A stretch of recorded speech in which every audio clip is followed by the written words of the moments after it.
West Bengal council of higher secondary এডুকেশনের অধীনে যে সমস্ত স্কুল এবং মাদ্রাসা রয়েছে তাদের রেজিস্ট্রেশন চালু হয়ে গিয়েছে। কাউন্সিলের নোটিফিকেশন অনুযায়ী 2/6/2025 এই তারিখে রেজিস্ট্রেশন চালু হয়েছে এবং সমাপ্ত হয়ে যাবে 30/6/2025 এই তারিখে সমাপ্ত হয়ে যাবে।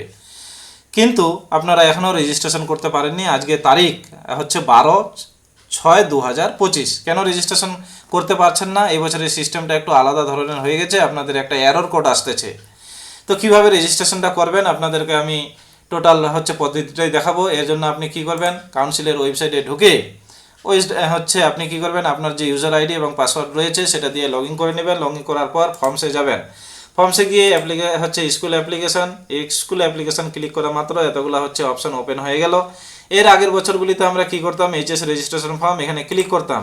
এখানে ক্লিক করার পরে কি করতাম, এখানে সেশনটা সিলেক্ট করতাম। সেশনটা সিলেক্ট করে এখানে সার্চ করলে কি এবছর দেখেন 0 দেখাচ্ছে। আগের বছরগুলোতে কি হতো, এই এইচএস রেজিস্ট্রেশন ফর্ম এখানে ক্লিক করার পর এরকম আসতো এবং সার্চ করলে সঙ্গে সঙ্গে ক্লাস 11-এ যতগুলি বাচ্চা থাকতো তাদের রেজিস্ট্রেশন ফর্ম সহকারে এখানে চলে আসতো এবং তারপরে আমরা রেজিস্ট্রেশনটা করতে পারতাম।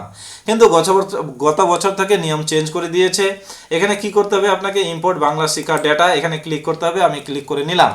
এবার আপনি যখনই এখানে ইম্পোর্ট অল স্টুডেন্ট ডেটা করতেছেন আপনাদের কিন্তু একটা এরর কোড আসতেছে। এতে আপনারা ভয় পেয়ে যাচ্ছেন যে এখনও মনে হয় সার্ভার ঠিক নেই বা কাউন্সিলের এখনও কাজকর্ম চলছে কিংবা রেজিস্ট্রেশনের ফর্ম এখনও দেয়নি বা রেজিস্ট্রেশন করা যাচ্ছে না ইত্যাদি ইত্যাদি আপনাদের মনের মধ্যে প্রশ্ন আসছে। আপনারা এখানেই ক্লিক করবেন। আমি ক্লিক করে নিলাম। দেখেন এখানে আমার কি আসতেছে, no data found for the school code একটা কোড দেওয়া আছে। এই কোডে বলছে যে নো ডেটা ফাউন্ড। আপনাদের ক্ষেত্রে এখানে একটা এরর কোড আসবে, কিছু একটা এরর দেখাবে। তো অসুবিধা নেই, এরর কোড আসুক যাই আসুক না কেন, এরর কোডের পাশে এরকম থাকবে একটা ওকে বাটন। এই ওকে বাটনে আপনারা ক্লিক করে দিবেন। প্রথমবার এরর কোড আসুক কোনো অসুবিধা নেই, আপনি ওকে বাটন ক্লিক করবেন। আমারও এখানে এসেছে, দেখেন ওকে বাটন আছে। এই ওকে বাটনটা আমি ক্লিক করা মাত্র কিন্তু সমস্ত ফর্মগুলো ওপেন হয়ে যাবে। আপনারা ভয় পাবেন না। এই যে আমি করলাম, দেখেন সমস্ত বাচ্চাদের ফর্মগুলো কিন্তু এখানে চলে আসলো, রেজিস্ট্রেশন ফর্মগুলো।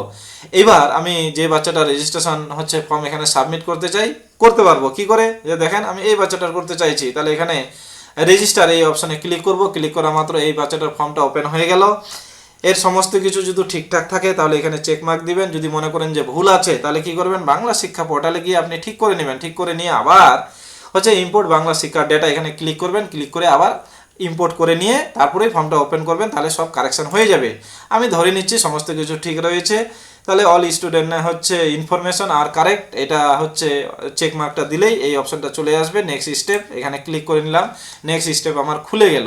এবার রেজিস্ট্রেশন সার্টিফিকেটে আপনি কি প্রিন্ট করাতে চান সেটা দিবেন। এখানে আমি এর বাপের নামটাই দিলাম। আপনি মায়ের নাম দিতে পারেন কিংবা গার্জেনও দিতে পারেন। যদি বাপ মারা যায় তাহলে মা হবে, মা বাপ যদি দুজনেই মারা যায় তাহলে যিনি গার্জেন থাকবে তার নামটাই আপনি প্রিন্ট করাতে পারেন কিংবা বাপের নাম দিতে পারেন, অসুবিধা নেই। এবার medium of writing answer in HS এক্সামিনেশনে ইংলিশ এবং বাংলা বাদে বাকি যে ইলেকটিভ সাবজেক্টগুলো 4টা রয়েছে সেগুলো কোন ভাষায় পরীক্ষা দিবে সেটা এখানে আপনাকে সিলেক্ট করতে হবে। আমাদের বেশিরভাগই বেঙ্গলি হয়, তার জন্য আমি বেঙ্গলি সিলেক্ট করে নিলাম। এবার মাধ্যমিক পরীক্ষায় অবশ্যই ইংলিশে পাস করেছে বলে ক্লাস 11-এ ভর্তি হয়েছিল, তার জন্য এই বাটনটা আপনি চেকমার্ক করে নিতে পারেন, না করলেও অসুবিধা নেই।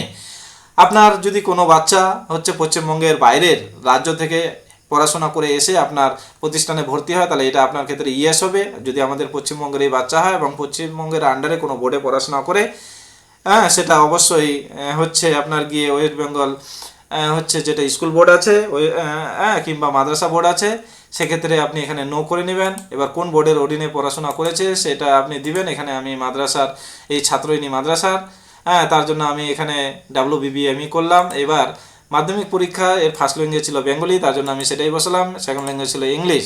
দেখেন এখানে যে হিসাবে ল্যাঙ্গুয়েজ থাকবে এখানেও কিন্তু আপনার ল্যাঙ্গুয়েজগুলো সেই অনুযায়ী সিলেক্ট করতে হবে, নাহলে কিন্তু আসবে না।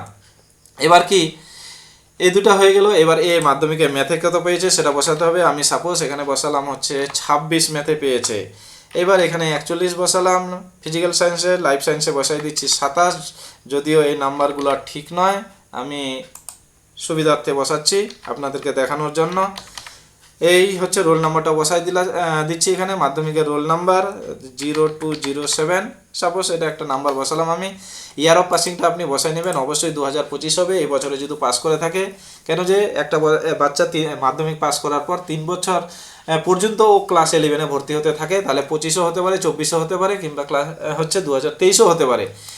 এবার ক্লাস 11-এ কোন ডেটে ভর্তি হয়েছে সেই ডেটটা বসাতে হবে। আমি এখানে সাপোজ বসাই দিলাম এই একটা ডেট। এবার উচ্চ মাধ্যমিকে ওর ফার্স্ট ল্যাঙ্গুয়েজ কী থাকবে, এখানে দেখেন অটোমেটিক্যালি বাংলা চলে আসতেছে, এখানে ইংলিশ চলে আসতেছে। এরপরে কি করবেন, এখানে দেখেন 3টা সেট রয়েছে। আমি আপনার ক্ষেত্রে যে সেটটা প্রযোজ্য হবে সেটা সিলেক্ট করবেন। আমি সেট 3 করলাম, করলে এরকম চলে আসবে। পলিটিক্যাল সায়েন্স দেখাচ্ছে, এডুকেশন, ফিলোসফি, হিস্ট্রি। এবার এখানে আপনাকে এই কোড অনুযায়ী এ আছে, তো আমি এখানে ধরেন এ করলাম, তাহলে দেখেন পলিটিক্যাল সায়েন্স চলে আসলো। এখানে ক্লিক করা মাত্র এখানে অটোমেটিক্যালি চলে আসবে। তারপরে আমি দিয়ে দিলাম আপনার গিয়ে ই, তাহলে ফিলোসফি চলে আসলো। এবার দিয়ে দিচ্ছি জি দিয়ে দিলাম, তারপরে বি দিয়ে দিলাম। তারপরে সমস্ত কিছু দেওয়ার পর নেক্সট ডকুমেন্ট আপলোডে চলে গেলাম। এখানে দেখেন ওর কালার পাসপোর্ট সাইজের ছবি এখানে আপলোড করব। তাহলে এখানে ক্লিক করে নিলাম, ক্লিক করে নিয়ে আমি ছবিতে চলে আসলাম, আপলোড করে দিলাম। এইবার এর সিগনেচারটা আপলোড করব। অবশ্যই 10 কেবি থেকে 50 কেবির মধ্যে হতে হবে। সব যদি ঠিকঠাক থাকে তাহলে এই চেকবক্সটা ওকে করে নিতে হবে। করা মাত্র এই সাবমিট বাটনটা চলে আসবে। দেখেন এটা চেকবক্সটা আউট করে দিলে সাবমিট বাটন আউট। আবার চেকবক্সটা ওকে করে দিলাম, সাবমিট বাটন চলে আসলো। এবার এই সাবমিট করে দিলে এই ফর্মটা সাবমিট হয়ে যাবে, এর রেজিস্ট্রেশন করা হয়ে যাবে, শুধু টাকা জমা দেওয়া বাকি থাকবে। তাহলে আমি সাবমিট করে দিলাম। দেখেন সাবমিট বাটন এখানে দিয়ে দিলাম, কাজ করছে না। সাবমিট বাটন, 1 মিনিট, এখনো কাজ করছে না। এই সাবমিট করে দিলাম। দেখেন document details has been added or update successfully. তাহলে এর এখান থেকে নামটাও কিন্তু অটোমেটিক্যালি আউট হয়ে গেল। এবার আপনি যদি আবার এখানে যান ইম্পোর্ট বাংলা শিক্ষা ডেটাতে যান, এর নাম কিন্তু আর আপনি পাবেন না। দেখেন এই যে গেলাম, ওকে করলাম, দেখেন এর নামটা কিন্তু নেই। তাহলে এর নামটা গেল কোথায়? আপনি এইবার এইচএস রেজিস্ট্রেশন ফর্ম এখানে ক্লিক করবেন। ক্লিক করে এখানে সেশনটা সিলেক্ট করবেন 2025-26। সেশনটা সিলেক্ট করা মাত্র সার্চ দিবেন। সার্চ দিলে দেখেন ওই বাচ্চাটার নামটা কিন্তু এখানে চলে এসেছে।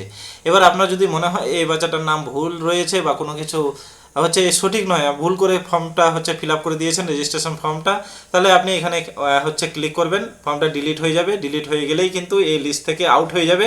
তখন আবার কিন্তু ইম্পোর্ট বাংলা শিক্ষা ডেটা ওই যে লিস্ট এখানে সার্চ করে যে লিস্টটা পাবেন ওই লিস্টে কিন্তু অটোমেটিক্যালি চলে যাবে। এইভাবে আপনারা টোটাল বাচ্চাদের রেজিস্ট্রেশন করবেন, করার পর চালান ক্রিয়েট করে টাকাটা জমা দিবেন। চালানের লিস্টটা আমি পরে দেখাবো কি করে চালান ক্রিয়েট করে টাকা ব্যাংকে অনলাইনে জমা করতে হয়। তাহলে টোটাল ডিটেলসে দেখালাম, আর ভয় পাওয়ার কোনো দরকার নেই। আপনারা রেজিস্ট্রেশন ফর্ম ফিল আপ করুন ক্লাস 11-এর। এরপরেও যদি অসুবিধা হয় আমাকে জানাবেন। এ পর্যন্তই, ধন্যবাদ।